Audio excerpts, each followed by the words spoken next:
Hello.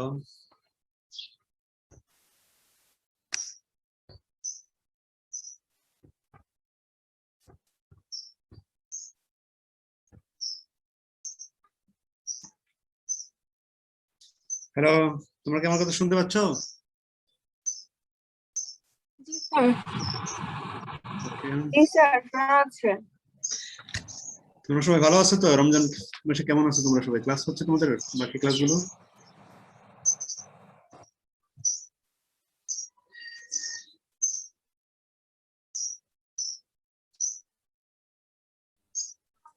Sir সকালে একটা ছিল কিন্তু ম্যাম আজকে নেয়নি। আপনারটা দিয়ে শুরু, তার মধ্যে ফার্স্ট ক্লাস আমাদের। খুব ভালো, আমাদের শুরু। তাহলে তোমাদের মাথা ব্রেন ফ্রেশ আছে, তাই না? সবার সাথে খুব ভালো ইন্টারেকশন করা যাবে ইনশাআল্লাহ। তো আজকে আমরা একটা টপিক শুরু করবো। এই টপিকসটা আমরা আগেই পড়ানো দরকার ছিল, আসলে স্কিপস হয়ে মানে একটু আমার চোখের আড়াই হয়ে গেছে আর কি, চোখে পড়েনি। তবে একটু মাঝামাঝি সময় পড়লে আর আমাদের আরো বিষয়গুলো সবচেয়ে ক্যাচ করতে সুবিধা হতো আর কি। তাও সমস্যা নেই, কারণ তোমরা হয়তো এই বিষয়ে অনেক কিছু জানো।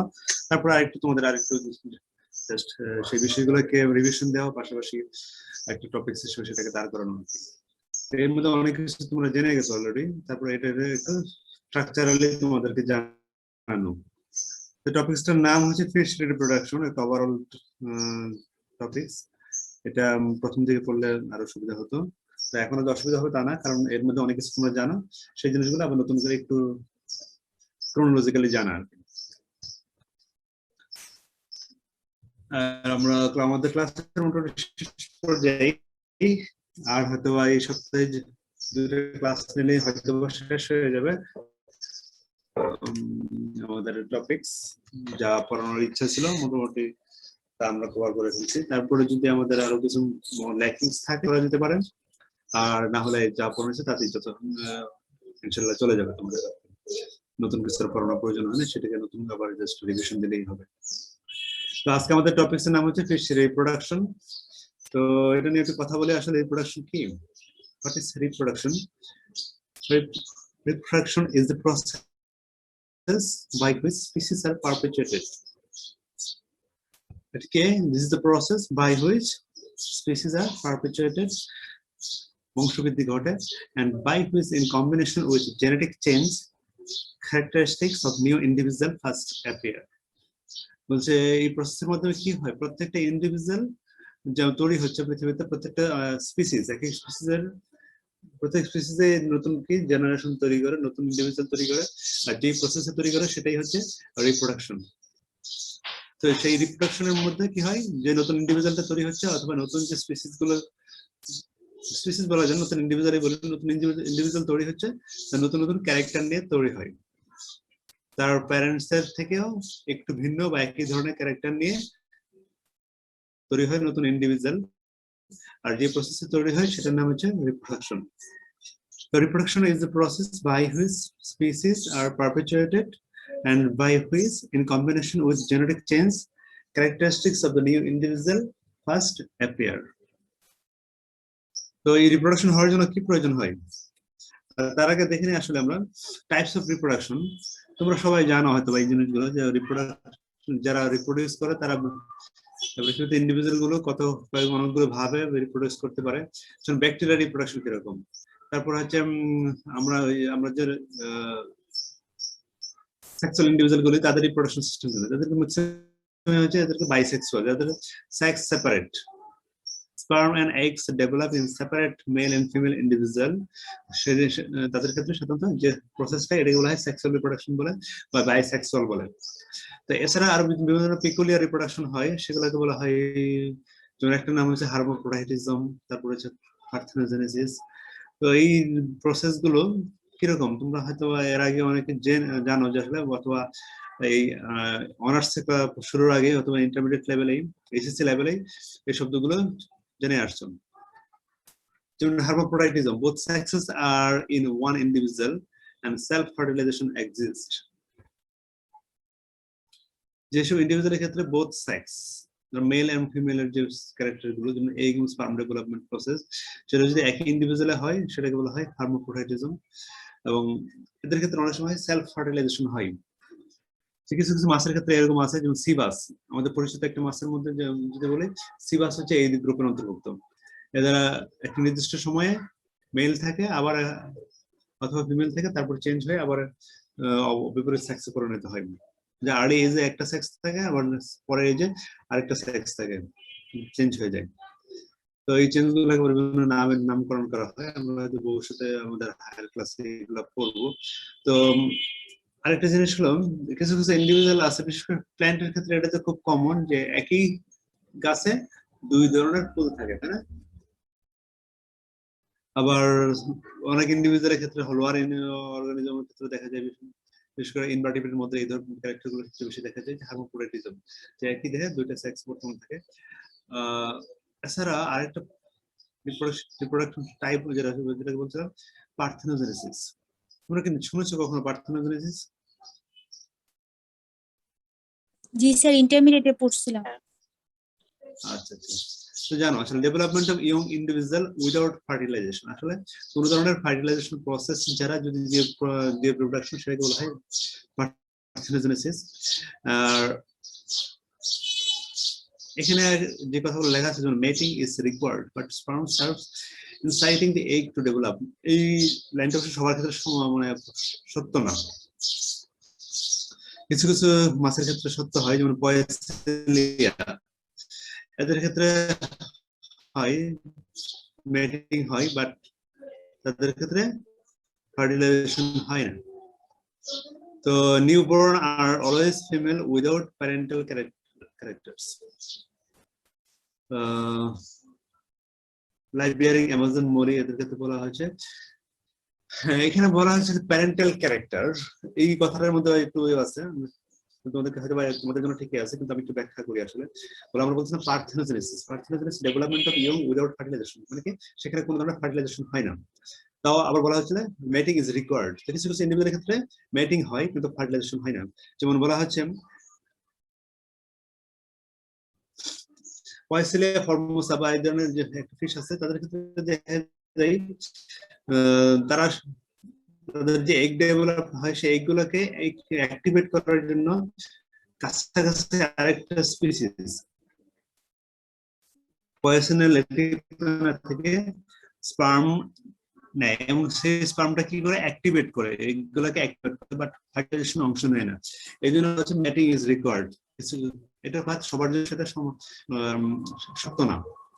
Newborn always females without parental characters, যদি আমি কালেকটিভলি বলি যে মেল ফিমেল প্যারেন্টাল ক্যারেক্টার, সেখানে তারা পায় না, শুধু সারা মায়ের অথবা ফিমেলের ক্যারেক্টার গুলো পায়।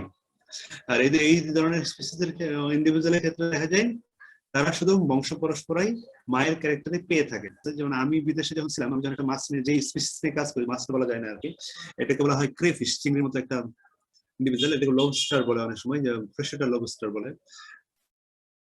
তো যে স্পিসিস নিয়ে কাজ করেছিলাম সেটা ছিল এরকম পার্থেনোজেনেটিক স্পিসিস, এবং সেগুলো মজার করে হলো সেগুলো হচ্ছিল 100% জেনেটিক্যালি আইডেন্টিক্যাল টু মাদার, এবং বংশ পরস্পরাই তাদের এই জেনেটিক মেকআপটা একই থাকে, এবং কোন ধরনের ফিমেল মেল ছাড়াই এগুলো ফার্টিলাইজ হয়, এবং ফার্টিলাইজ হয় মানে এগুলো ডেভেলপ হয়, সেখান থেকে নতুন অফস্প্রিং তৈরি হয়, এবং এরকম সেগুলো চলতেই থাকে। এবং দেখা গেছে একটা ফিমেল হলেই সে অসংখ্য ইন্ডিভিজুয়াল তৈরি করতে পারে ওই স্পিসিসের ক্ষেত্রে। এরকম বহু স্পিসিস আছে, বিশেষ করে ইনভার্টিব্রেটের ক্ষেত্রে এটা খুব কমন, ফিশের ক্ষেত্রে এতটা কমন না, খুব রেয়ার, এবং বিশেষ করে লোয়ার ইন্ডিভিজুয়ালের ক্ষেত্রে, বিশেষ করে প্ল্যান্টের ক্ষেত্রে তো এটা আছেই, বিশেষ করে একবারে লোয়ার ইনভার্টিব্রেট তাদের ক্ষেত্রে আছে, বাট ক্রাস্টাসিয়ানদের ক্ষেত্রে এটা খুব বেশি ছিল না। তবে আমি খুব কমই একটা স্পিসিস যেটা পেয়েছি আমরা, যেটা এটার নাম ছিল মার্বেল ক্রেফিশ, এবং বর্তমানে এটাকে মডেল অর্গানিজম হিসেবে ইউজ করে বিভিন্ন গবেষণা চালাচ্ছে বিভিন্ন দেশ, বিশেষ করে মেডিকেল সায়েন্সে কিভাবে কাজে লাগানো যায়। তো এই হচ্ছে আমাদের রিপ্রোডাকশন টাইপ। তো রিপ্রোডাকশন টাইপকে আরো অনেকভাবে ব্যাখ্যা করা যায়, তোমাদের ক্লাসের জন্য এইটুকুই যথেষ্ট, যে প্রত্যেকটা ভাগকে আরো অনেক নতুন নতুন ভাগে ভাগ করা যায়। আপাতত দরকার নেই, তোমরা জাস্ট এটুকুই জেনে রাখো যে সেক্সুয়াল রিপ্রোডাকশন, যেটাকে আমরা বাইসেক্সুয়াল বলি, আর একটা হার্মাফ্রোডিটিজম, তারপর হচ্ছে পার্থেনোজেনেসিস জেনেটিক বা পার্থেনোজেনেসিস। তো পরে আমরা দেখি এই যে এই রিপ্রোডাকশন হওয়ার জন্য বিশেষ করে আমরা যে ফিশ নিয়ে কথা বলি, সেই ফিশ গুলো সাধারণত কি হয়, তাদের সেক্সুয়াল রিপ্রোডাকশন হয়, বাইসেক্সুয়াল। আমরা যে কালচার ফার্ম ফিশ নিয়ে কথা বলতেছি সবগুলো হচ্ছে বাইসেক্সুয়াল প্রসেসে, বা তাদের সেক্সুয়াল রিপ্রোডাকশন, সেক্সুয়ালি রিপ্রোডিউস করে। সেখানের জন্য সেই সেক্সুয়াল রিপ্রোডাকশনের জন্য তাদের মধ্যে কিছু সিস্টেমের প্রয়োজন হয়, রিপ্রোডাক্টিভ সিস্টেমের প্রয়োজন হয়, সেগুলো হয় সেক্স গ্ল্যান্ড, তারপর গোনাড। যাদের ক্ষেত্রে সার্বপ্রয়োজন তাদের ক্ষেত্রে প্রয়োজন হয়, সেগুলো ইউনিসেক্স হয় আর কিছু। তো বলছে sex gland and gonad components of reproductive সিস্টেমের মধ্যে যদি আমরা বলি সেক্স গ্ল্যান্ড আর একটা হচ্ছে গোনাড, এই দুটো সিস্টেম মিলেই তৈরি হয় রিপ্রোডাক্টিভ সিস্টেম। তার মধ্যে কি থাকে, গোনাড যেটা করে হবে, গোনাডকে মূলত আমরা বলি মেল আর ফিমেল রিপ্রোডাক্টিভ সিস্টেম।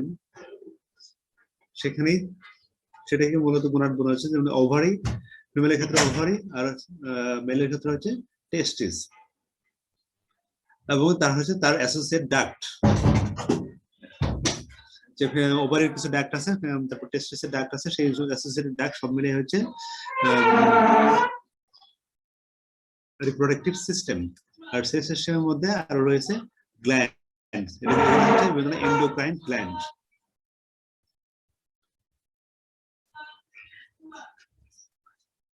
তো ফিমেলের ওভারি এবং মেলের টেস্টিসে কি হয় তোমরা সবাই জানো, তাই না? আর এন্ডোক্রাইন সিস্টেম থেকে বা কি হয় সেই জিনিসগুলো তোমাদের ধারণা থাকার কথা। যদি আমরা বলি ওভারি থেকে কি হয়, ফিমেল সেক্স সেল তৈরি হয়, আর মেল থেকে তৈরি হয় মেল সেক্স সেল তৈরি হয়। আর এই প্রসেসকে ত্বরান্বিত করে কি করেন, তার যে সিস্টেম রয়েছে, তার জীবনে অ্যাসোসিয়েট ডাক্ট রয়েছে এবং গ্ল্যান্ড রয়েছে, সেই সিস্টেম এগুলোকে ডেভেলপমেন্ট করে ত্বরান্বিত করে। কিভাবে করে, যদি আমরা ধরি এন্ডোক্রাইন সিস্টেম কথা বলি, যে the glands that secrete their products into the bloodstream and body tissue along with their central nervous system to control and regulate many kinds of body function are known as endocrine gland. এখানে ছোট করে endocrine গ্ল্যান্ডের একটা সংজ্ঞা দেওয়া আছে। আসলে endocrine gland কাকে বলা হচ্ছে, the glands that secrete their product into the bloodstream। সাধারণত endocrine gland থেকে যে সেক্রেশনটা হয় সেগুলো সবগুলাই ব্লাড স্ট্রিমে হয়, তোমার ব্লাড স্ট্রিমে হয়, এবং বডি টিস্যুতে সেগুলো যে কাজ করে, এবং সেই কাজ করার জন্য আবার তোমার সেন্ট্রাল নার্ভাস সিস্টেম থেকে এক ধরনের নার্ভাস, এটা করে নিউরো ট্রান্সমিটার বলে হয়তো বা বিভিন্ন ধরনের এনজাইম বলতে পারো, এই ধরনের সেক্রেশন হয় সেগুলোকে রেগুলেট করার জন্য। আর এগুলো মিলেই হচ্ছে এন্ডোক্রাইন গ্ল্যান্ড। তো আমরা বিশেষ করে রিপ্রোডাকশনের ক্ষেত্রে যে এন্ডোক্রাইন গ্ল্যান্ড সবচেয়ে বেশি কাজ করে সেটাকে আমরা বলি পিটুইটারি গ্ল্যান্ড। আর পিটুইটারি গ্ল্যান্ডকে আরেকটা নামকরণ করা যায়, এটা হলো hypophysis, which is located at the ventral surface of brain below the optic chiasm. তোমাদের ইকথ্যালজিতে যদি ব্রেনের ডিসেকশন করে থাকো তাহলে তো তোমরা জানো পিটুইটারি গ্ল্যান্ডটা কোথায় অবস্থান করে, এবং বিভিন্ন লোব, অরফেক্টর লোব, তারপর হচ্ছে অপটিক লোব, এই লোবগুলো ব্রেনের উপর, ব্রেনের মধ্যে যখন অবস্থান করে তখন তারা একটা শেপ তৈরি করে, এটা বলা হয় অপটিক কাইজমা। আর একটা ক্রস শেপ তৈরি করে।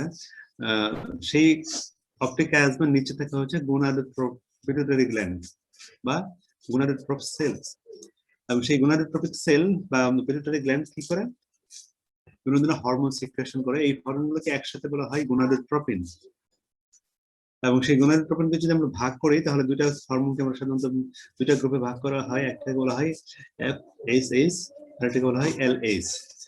FSH কে বলা হয় ফলিকুলার স্টিমুলেটিং হরমোন, আর LH কে বলা হয় লিউটিনাইজিং হরমোন। তোমরা কি এই নাম কখনো শুনেছো? আচ্ছা, তো ওই follicular stimulating hormone, luteinising hormone, এগুলোকে আবার আরেকভাবে বলা হয়, যেমন এটাকে এগুলো যদি FSH বা LH না বলে তাহলে অনেক সময় বলা হয় গোনাডোট্রপিন 1, গোনাডোট্রপিন 2, এইভাবে নামকরণ করা হয় বিভিন্ন জায়গায়। তো যে নামকরণের কারণে দুটাই শুদ্ধ আর কি। স্পেসিফিক ভাবে ফলিকুলার স্টিমুলেটিং হরমোন বলা যেতে পারে, অথবা বলা যেতে লিউটিনাইজিং হরমোন বলা যেতে পারে, অথবা বলা যেতে পারে গোনাডোট্রপিন 1 অথবা গোনাডোট্রপিন 2। তো এই হরমোনগুলো বিভিন্ন ভাবে কাজ করে তোমার রিপ্রোডাকশন সিস্টেমের মাধ্যমে, যেমন এই হরমোনগুলো স্পেসিফিক ভাবে কাজ করে, যেমন 1 এক জায়গায় কাজ করে, 2 এক জায়গায় কাজ করে। বিশেষ করে আমাদের যে এগ ডেভেলপমেন্ট হচ্ছে অথবা স্পার্ম ডেভেলপমেন্ট হচ্ছে, স্পার্ম ডেভেলপমেন্টের বিভিন্ন পর্যায়ে আছে, সেই পর্যায়গুলো বিভিন্ন পর্যায়ে এগুলো বিভিন্ন ভাবে কাজ করে। আদার যে হরমোনগুলো আছে বিভিন্ন তোমার সেক্স সেল থেকে, বিশেষ করে এই এগ থেকে অথবা স্পার্ম থেকে, সেগুলোকে সিক্রেট করতে সহায়তা করে। এবং সেই সিক্রেশনকে কি করে এগ এবং স্পার্ম সেলকে ডেভেলপমেন্ট করতে সহায়তা করে। আর সেই ডেভেলপমেন্ট প্রসেসটাকে বলা হয়, তুমি জানো, স্পার্মাটোজেনেসিস আর ওজেনেসিস, তাই না? এটা জানো।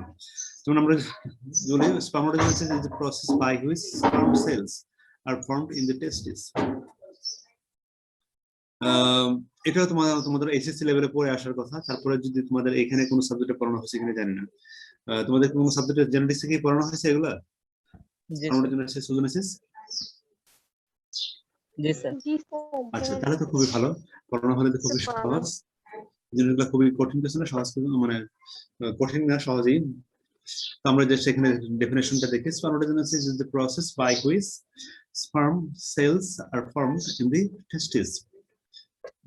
হচ্ছে যে প্রসেসের মধ্যে টেস্টিসের মধ্যে স্পার্ম সেলগুলো ডেভেলপ হচ্ছে, সেটাকে বলা হচ্ছে স্পার্মাটোজেনেসিস।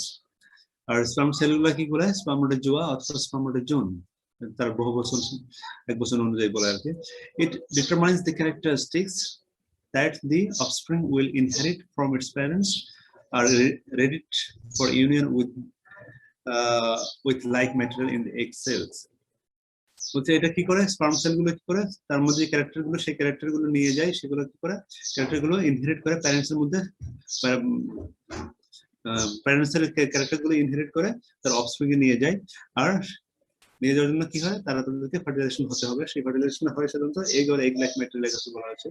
আর এগের ক্ষেত্রে বলা, এগের সাথে মূলত তাদেরকে ইউনিয়ন হয় বা ফিউশন হয়। তো ওজেনেসিস কি? Oogenesis is the process of egg development in ovaries parallel to that of sperm manufacture in the টেস্টিস।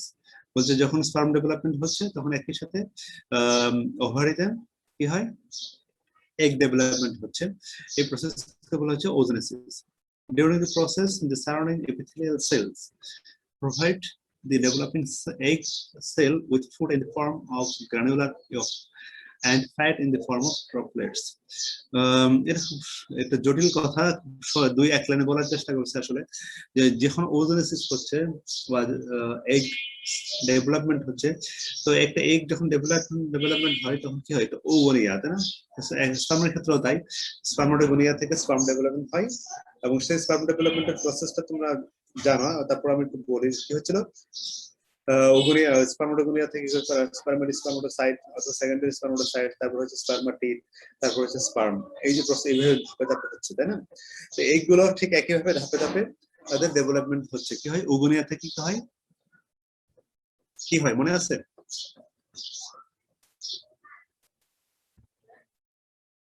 কেউ যদি একটু অ্যাড করতে পারো তাহলে হয়তো সবার জন্য সুবিধা হবে। আমরা জানি ওজোনেসিস হয় ওগুনিয়া থেকে এগুলা ডেভেলপমেন্ট হচ্ছে। তার যে প্রসেসগুলো, সেই প্রসেসগুলো তোমরা জানো কিনা, শুনেছো কিনা আসলে কিভাবে একটা ম্যাচিউর এগে পরিণত হয়? সেই হওয়ার জন্য তার যে ধাপগুলো পর্যন্ত যেতে হয় সেগুলা কি আমরা বিভিন্ন ভাবে নামকরণ করা হয়। যেমন একটা বলে ওগুনিয়া, ওগুনিয়া থেকে কি হচ্ছিল, প্রাইমারি বুটিক অথবা প্রাইমারি ওসাইট অথবা secondary oocyte.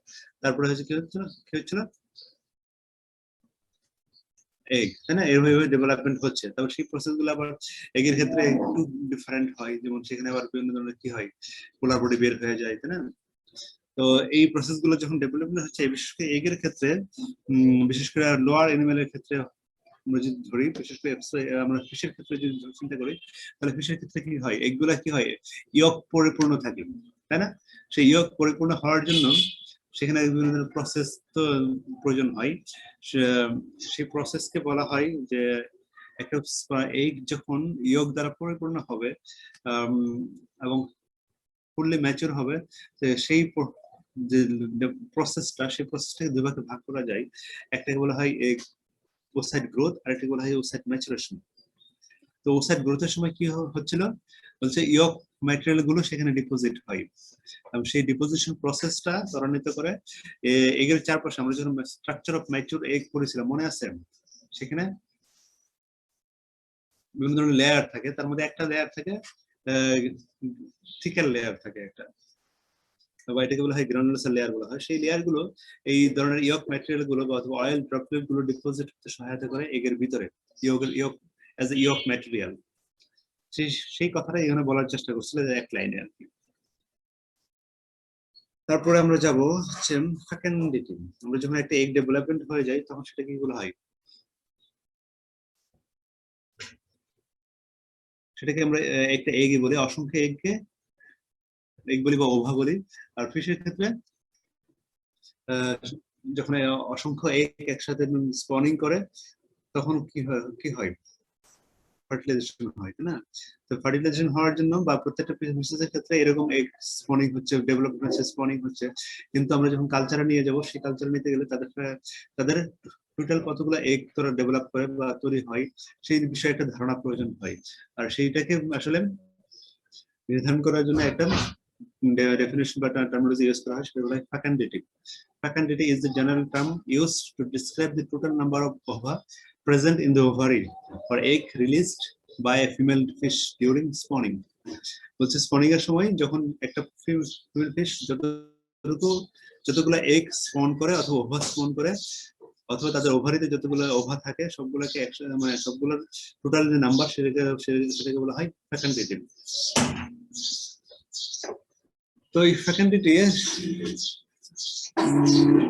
Species two species very করে বিশেষ করে আমরা যে কার্বজিত মাছের ক্ষেত্রে দেখি তাদের ফেকেন্ডিটি একরকম হয় তারপর ক্যাটফিশ যেগুলো দেখি সেগুলোর ফেকেন্ডিটি একরকম হয় আবার যেসব মাছ বিশেষ করে তাদের প্যারেন্টাল কেয়ার আছে তাদের ক্ষেত্রে ফেকেন্ডিটি একরকম হয়। এছাড়াও বিভিন্ন ধরনের ফ্যাক্টর আছে এনভায়রনমেন্টাল ফ্যাক্টর সেই ফ্যাক্টর গুলো দ্বারা সেই ফ্যাকাল্টি গুলো ভ্যারি করতে পারে যেমন এইজ ফিশের এইজ একটা ফিশের ফ্যাক্টর তারপর সাইজ তারপর ফুড অ্যাভেলেবিলিটি সেই যেখানে বসবাস করতেছে সেখানে কি ধরনের খাবার তারপর ওয়াটার টেম্পারেচার তারপর সিজন এই বিষয়গুলো নির্ভর করে এই বিষয়গুলো দ্বারা ফ্যাকাল্টি পরিমাণটা অথবা ফ্যাকাল্টি কত হবে সেটা নির্ধারণ হয়। আর এই ফ্যাকাল্টিকে বিভিন্ন ভাবে আমরা যদি অ্যাকুয়াকালচারের কথা বলি অথবা ফিশারি সায়েন্স বলি দুই ভাবে তাদেরকে ডিফাইন করা যায় একটাকে বলা হয় অ্যাবসোলিউট ফ্যাকাল্টি আর একটাকে বলা হয় রিলেটিভ ফ্যাকাল্টি। এই শব্দগুলো তোমরা জানো আমার ধারণা। অ্যাবসোলিউট ফ্যাকাল্টি কোনটা? Absolute fecundity is the total number of eggs produced or present in the ovary. ওভারিতে একটা মাছের ওভারিতে যতগুলো এগ থাকে যতগুলো এগ তৈরি করতে পারে ম্যাচিউর এগ সবগুলোকে একসাথে বলা হয় অ্যাবসোলিউট ফেকেন্ডিটি। সেই নাম্বারটাকে বলা হয় অ্যাবসোলিউট ফেকেন্ডিটি। আর রিলেটিভ ফেকেন্ডিটি সাধারণত আমরা বলি সাধারণত অ্যাকুয়াকালচার এটা খুব বেশি ইউজফুল টার্ম যে আসলে একটা মাছ তার বডি ওয়েটের ওজনের সাপেক্ষে কতগুলো এগ তৈরি করে সেটাকে আসলে বলা হয় relative ফেকেন্ডিটি। The relative fecundity refers to the number of eggs produced or present is expressed in terms of number of eggs per gram ovary or per body weight. সাধারণত পার কেজি বডি ওয়েট এই হিসাবে আমরা বেশি প্রকাশ করি অথবা আরেকটা করা যায় ওভারি যে প্রতি গ্রাম ওভারিতে কতগুলো এগ থাকে। আবার বিশেষ করে স্পিসিস অনুযায়ী অনেক সময় ভেরি হতে পারে যেমন ক্রাস্টাসিয়ানদের ক্ষেত্রে আমরা যদি চিংড়ির ক্ষেত্রে ফেকেন্ডিটি একটু অন্যভাবে মেজার করা হয় সাধারণত করার চেষ্টা করা হয় ক্যারাপাস ল্যাম্প দিয়ে করা হয় অথবা তাদের টোটাল যে অ্যাবডোমিনাল ল্যাম্প অথবা টোটাল ল্যাম্প অনুযায়ী করা হয় এরকম ভাবে করা হতে পারে অথবা ফিশের ক্ষেত্রে আমরা সাইজ অনুযায়ী করতে পারি আর কি। তো বেশিরভাগ সবচেয়ে বেশি ইউজফুল দেওয়া অথবা বেশি কমন যেটা পার কেজি বডি ওয়েট অথবা পার গ্রাম অফ ওভারি এভাবে ক্যালকুলেট করা হয়। আমরা একটু দেখি আসলে কিভাবে তারা ক্যালকুলেট করা যায় বিশেষ করে অ্যাবসোলিউট ফেকেন্ডিটি কিভাবে ক্যালকুলেট করা যায় বলা হচ্ছে n into GW divided by SW। এখানে আসলে কি বলা হচ্ছে n হচ্ছে number of mature eggs in the gonad sample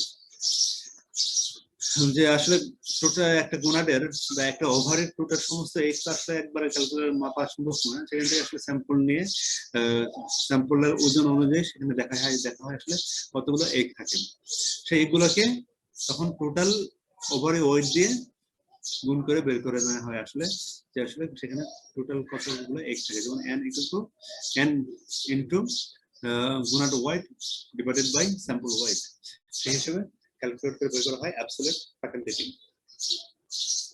তারপর রিলেটিভ ফ্যাকাল্টেটিভ যদি বের করি তাহলে আসলে দুটাই প্রয়োজন হয়, অ্যাবসলিউট ফ্যাকাল্টেটিভ প্রয়োজন হয়, সেখান থেকে আমরা রিলেটিভ ফ্যাকাল্টেটিভ বের করতে পারি। Relative facultative equal to absolute facultative divided by total weight of gutted fish. Sorry, full আছে তো TW হবে আর কি, তোমরা কারেকশন করে নাও, পরে তোমাদের মধ্যে যে সেটা দেওয়া আছে সেখানে একটু কারেকশন করে নিও আর কি। এখানে হবে relative facultative equal to absolute facultative divided by TW, total weight of gutted fish in gram। তাহলে হয় আমাদের রিলেটিভ ফ্যাকাল্টেটিভ। আসলে তো টোটাল অ্যাবসলিউট ফ্যাকাল্টেটিভকে যদি আমরা যেভাবে বের করতে চাই, যদি মনে করি আমরা ওভারের ওয়েট অনুযায়ী বের করবো, তাহলে টোটাল ওভারের ওয়েট দিয়ে ভাগ দিয়ে দেবো, অথবা যদি ফিশের ওয়েট দিয়ে বের করতে চাই তাহলে টোটাল ফিশের ওয়েট দিয়ে বের করে দেবো, ভাগ করে দেবো, তাহলে আমরা রিলেটিভ ফ্যাকাল্টেটিভ পেয়ে যাবো। Sir total weight of gutted fish এই জিনিসটা বুঝলাম। গাটেড ফিশ আসলে যে মাছ থেকে তুমি আসলে ফ্যাকাল্টেটিভ নির্ণয় করতেছো আর কি, যে মাছের অ্যাবসলিউট ফ্যাকাল্টেটিভ বের করছো সেই মাছের টোটাল ওয়েটটা কত আর কি, অন্য মাছ দিলে হবে না, এটাই বলেছে গাটেড। আচ্ছা, যে মাছটাকে ডিসাইড করা হচ্ছে আর কি, যে মাছের অ্যাবসলিউট ফ্যাকাল্টেটিভ তুমি বের করেছো, ধরো একটা কাতলা মাছ নিলে সেই কাতলা মাছের টোটাল ফ্যাকাল্টেটিভ বের করলে এখানে এই কাতলা মাছের তাদের ওভারিতে কতগুলো এগ রয়েছে। এখন যদি এই মাছের তুমি যদি এর অ্যাবসলিউট ফ্যাকাল্টেটিভ বের করতে যাও তাহলে কি হবে, টোটাল যে ফ্যাকাল্টেটিভ পেলে সেটা দিয়ে টোটাল মাছের যে টোটাল ওয়েট সেটা দিয়ে ভাগ করে দিলেই হয়ে যাবে। এটাই বলা হচ্ছে গাটেড, বলা হচ্ছে ওই নির্দিষ্ট মাছের ওয়েট দিয়ে ভাগ করতে হবে। তুমি যদি এক মাছের ফ্যাকাল্টেটিভ নাও, এক মাছের ধরো একটা কাতলা মাছের ফ্যাকাল্টেটিভ জানো, তুমি যদি অন্য একটা কাতলা মাছের ওয়েট দিয়ে ভাগ করে দাও তাহলে সেটা কখনোই সঠিক হবে না, সেটাই বলার চেষ্টা করছে। আর তোমরা একটু কারেক্ট করো, TF এর জায়গায় হবে TW, ঠিক আছে?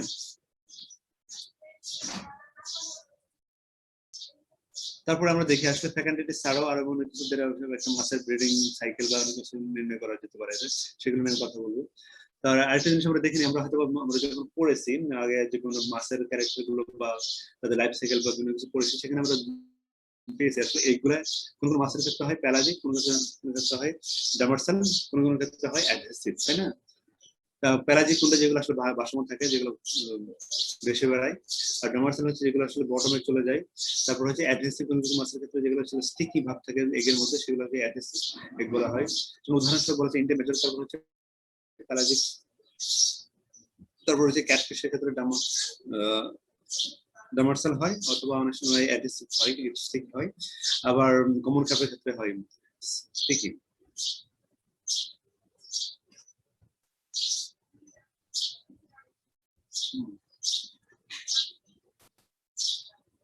আমরা আরেকটা জিনিস দেখি আসলে sexual characters of identification of সেক্সেস।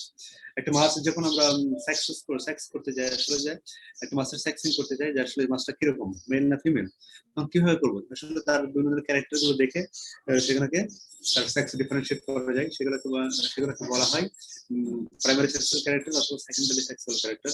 এটাকে আরেকবার নামকরণ যে হয় বলে সেক্সুয়াল ডাইমরফিজম। দেখো সেক্সুয়াল ডাইমরফিজম দেখো তাদেরকে সেক্সকে ডিফারেন্সিয়েট করা যায়। যেমন প্রাইমারি সেক্সুয়াল ক্যারেক্টারগুলো হলো টেস্টিস এবং এন্ড দ্য ডাক, মেল ওভারি এন্ড দ্য ডাক, এগুলো হচ্ছে তার একটা ইন্ডিভিজুয়ালের একটা স্পিসিসের প্রাইমারি সেক্সুয়াল ক্যারেক্টারিস্টিক্স। আর এর সাথে অ্যাসোসিয়েশন যেগুলো হয় সেগুলো হচ্ছে সেকেন্ডারি সেক্সুয়াল ক্যারেক্টার। যেমন বিভিন্ন মাছের ক্ষেত্রে কি দেখা যায়, পেক্টোরাল ফিন অথবা ডরসাল ফিন অথবা আইস অথবা স্কিন কালার ভেরিয়েশন বিভিন্ন ধরনের হয় মেল ফিমেলের ক্ষেত্রে, সেগুলো দিয়েও আইডেন্টিফাই করা যায় এগুলো মেল অথবা ফিমেল। উদাহরণ দেই যে পুঁটি মাছের ক্ষেত্রে, তাই না? পুঁটি মাছ বিশেষ করে যখন বর্ষাকালে বিশেষ করে মেল ফিশ যেগুলো, সেগুলো একটা বিশেষ কালার ডেভেলপ করে ল্যাটারাল লাইন বরাবর, এগুলো হয় নাফসিয়াল কালার। এটা হচ্ছে তাদের সেকেন্ডারি সেক্সুয়াল ক্যারেক্টার। এরকম অনেক ধরনের সেকেন্ডারি সেক্সুয়াল ক্যারেক্টার রয়েছে। বিশেষ করে কিছু কিছু মাত্রা শার্কের ক্ষেত্রে বলে যে শার্কের যে ক্লাস্টার অর্গান, এক ধরনের অর্গান থেকে ক্লাস্টার অর্গান, তো এটা তাদের একটা সেকেন্ডারি সেক্সুয়াল ক্যারেক্টার। বিশেষ করে আবার কোন কোন মাছের ক্ষেত্রে অ্যানাল ফিন অথবা ডরসাল ফিন একটু বড় থাকে। আমরা যদি যে উদাহরণস্বরূপ বলি ময়ূর, তোমরা ময়ূর সবাই চেনো তাই না? তো একটা ময়ূর আছে, আমরা বলি ময়ূরের পেখম বেশ বিশাল বড় হয় এবং সেটা খুব সুন্দর হয়, কিন্তু সব ময়ূর তো পেখম দেয়? মেল আর ফিমেল সবাই দুজনে কি পেখম দেয়? কে পেখম ছড়ায়? মেল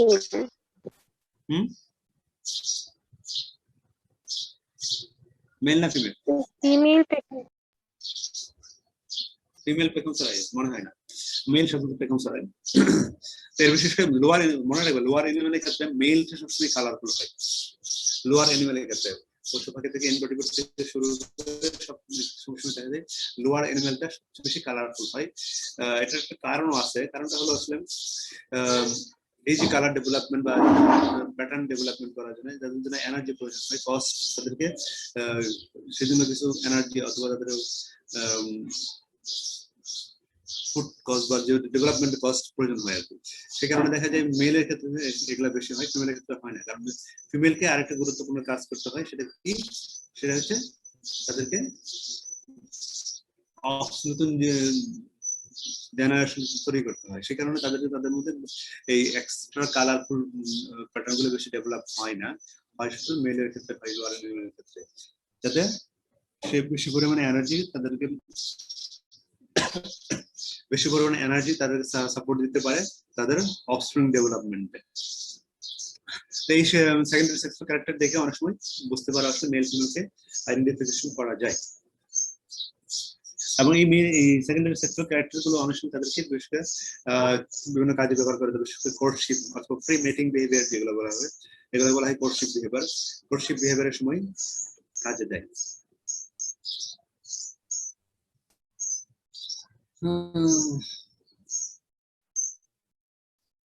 তোমরা জানো যে একটা মাস যখন সেক্সুয়াল ম্যাচুরিটি হবে তখন আসলে তাদের গোনাডাল ডেভেলপমেন্টটা ফুলফিল হয়ে যায়, তখন সে আসলে সেক্সুয়ালি ম্যাচিউর হয়। তখনই তারা they acquire the ability to reproduce, তখনই তারা সাধারণত রিপ্রোডাকশন করার ক্ষমতা অর্জন করে। তো এই সেক্সুয়াল ম্যাচুরিটি আর বিভিন্ন বিষয় দ্বারা নির্ধারিত হয়, তোমরা এটা আগেও জানো, এগুলো তোমাদের বলার প্রয়োজন নেই। তারপরে বলি এগুলো সাইজ, এজ, তারপর নিউট্রিশনাল কোয়ালিটি, ইন্ডিভিজুয়াল ফিজিওলজি, একটা মাছের একটা স্পিসিসের অফ ইন্ডিভিজুয়াল তাদের ফিজিওলজিক্যাল প্যাটার্নটা কিরকম, তাদের মধ্যে যে এক্সটার্নাল যে ইন্টারনাল যে গ্ল্যান্ড আছে, বিশেষ করে এন্ডোক্রাইন গ্ল্যান্ড আছে, পিটুইটারি গ্ল্যান্ডাল যে ইনফ্লাকশন হয়, সেগুলো দ্বারা হয়তো অথবা এনভায়রনমেন্টাল ফ্যাক্টর দ্বারা, এগুলো বলে ইন্ট্রিনসিক অথবা এক্সট্রিনসিক ফ্যাক্টর, সেই ফ্যাক্টরগুলো দ্বারা সেক্সুয়াল ম্যাচুরিটি নির্ধারণ হয়। আবার হয় ডে লাইট, টেম্পারেচার, ফটোপিরিয়ড, অথবা ওয়াটার কারেন্ট, স্যালিনিটি, এই জিনিসগুলো যাদেরকে সেক্সুয়াল ম্যাচুরিটিকে ইন্ডিউস করে বিভিন্ন ভাবে। এবং এই ফ্যাক্টরগুলো দিয়ে অনেক সময় ম্যানিপুলেশন করে আমরা, বিশেষ করে ফার্মে ম্যানিপুলেশন করে আমাদের একটা মাছকে আগে ব্রিড করাতে পারি আর একটা মাছকে পরে ব্রিড করাতে পারি। এই বিষয়গুলো নিয়ে হয়তো আমাদের লাস্ট ক্লাসে আমরা কথা বলবো আর কি, কিভাবে সেগুলোকে ম্যানিপুলেশন করা যায়। আরেকটা জিনিস আমরা যখন দেখি আসলে গোনাডোসোমেটিক ইন্ডেক্স, এই শব্দটা তোমরা জানো কিনা জানো, একটা মাছের রিপ্রোডাক্টিভ স্টেট অথবা একটা মাছের রিপ্রোডাক্টিভ সিজন জানার জন্য আসলে সেই মাছটা কখন সেক্সুয়ালি ম্যাচিউর হয়, কখন ব্রিড করতে পারে, কখন তার স্পনিং হবে, এই বিষয়গুলো জানার জন্য একটা টার্মিনোলজি ইউজ করা হয়, বা টার্মিনোলজি বা একটা রিসেশন প্রসেসের মাধ্যমে একটা প্যাটার্ন একটা স্টেট নির্ণয় করা হয়, সেটাকে বলা হয় গোনাডোসোমেটিক ইন্ডেক্স।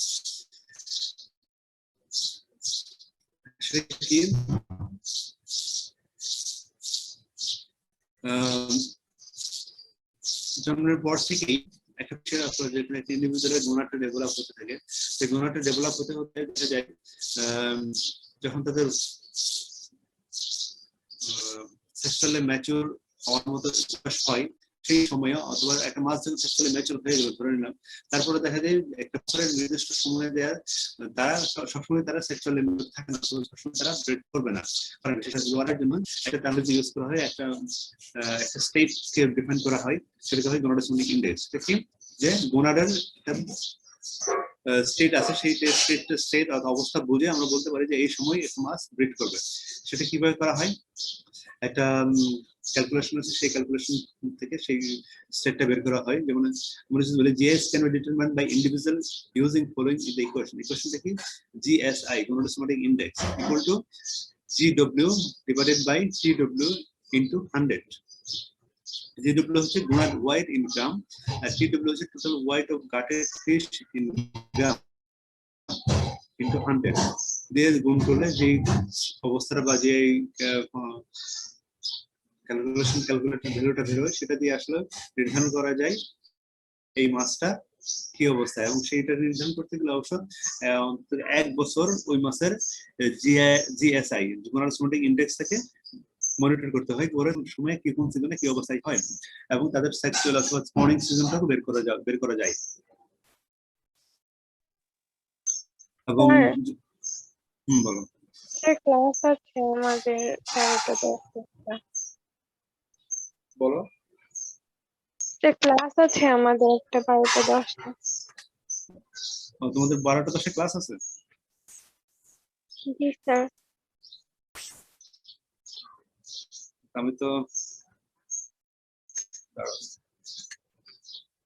আমার শেষের কথা খুব বেশি নাই, আর আমি 10 মিনিট সময় তোমাদের বেশি নেই, কারণ ক্লাস হয়তো 5 মিনিটে শেষ হয়ে যেতে পারে। স্যার আমাদের ওই স্যার তো স্যার চলে আসবে 12:10-এ। কোন ক্লাস?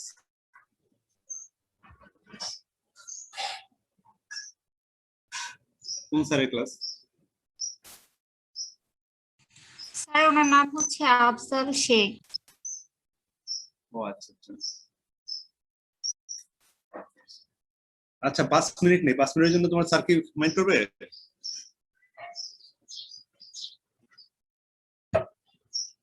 কি বলো বলো। আমি এই টপিকের জন্য আরেকদিন ক্লাস নিতে চাচ্ছিলাম না আর কি।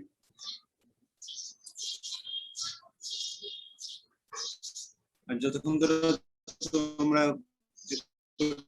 ততক্ষণ হয়তো শেষ হয়ে যেত, আমাদের অনেকটা আগে যেত। আচ্ছা যাই হোক, আমি 2-1 মিনিটে শেষ করে দেবো তোমাদের করে আর কি। পরে আমরা যে কোনোটা সময় ইন্ডেক্স দিয়ে আমরা কি রিপ্রোডাক্টিভ সাইকেল বের করতে পারি, ব্রিডিং সিজন বের করতে পারি আসলে, যে একটা মাস কখন ব্রিড করবে, কখন করবে, সেটাই বলা হয় রিপ্রোডাক্টিভ সাইকেল বলা হচ্ছে। যেমন আমরা যদি ইন্ডিয়ান মেজর করে বলতে হবে, তারা বছরে 1 বার ব্রিড করে, আর তেলাপিয়া দেখা যায় বছরে 5 বার ব্রিড করে। সাধারণত তাদের কোনোটা সময় ইন্ডেক্স দিয়ে সেটাকে বের করা হয় আর কি।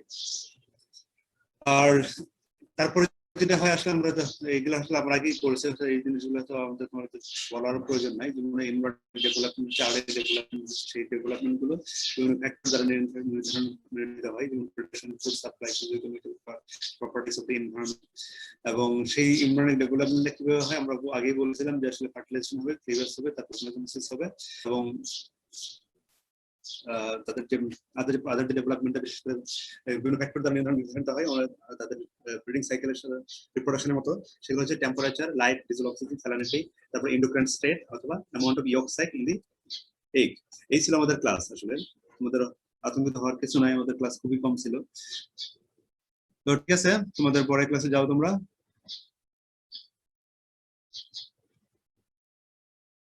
আসসালামু আলাইকুম স্যার।